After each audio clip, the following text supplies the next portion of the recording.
कहते हैं कि इस दुनिया में कुछ बातें ऐसी होती है जिन्हें समझा पाना आसान नहीं होता।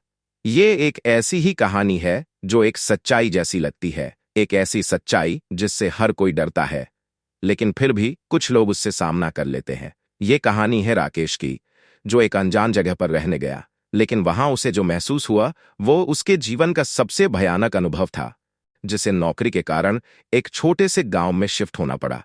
कंपनी ने उसके लिए एक पुराना सा घर किराए पर लिया था, जो गांव से कुछ दूर वीराने में था। पहले कुछ दिनों में सब ठीक था, लेकिन फिर उसे घर में अजीब अजीब सी चीजें महसूस होने लगीं।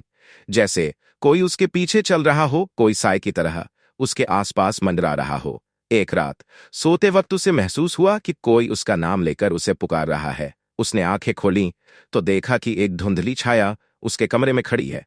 वो डर के मारे बिस्तर में ही सिकुड़ गया। उस रात उसे कुछ समझ नहीं आया कि ये सच था या सपना। अगली सुबह उसने देखा कि दीवार पर लाल अक्षरों में "यहां से चले जाओ" लिखा था।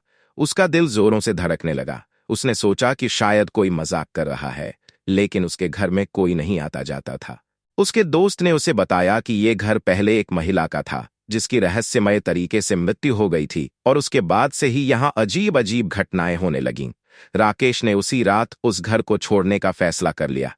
कहते हैं कि उस घर के पास से गुजरने वाले लोग आज भी वहां किसी औरत की परछाई देख सकते हैं, जो अधूरी आत्मा बनकर अपने घर में भटक रही है। कहते हैं कि कुछ आत्माएं कभी चैन नहीं पातीं।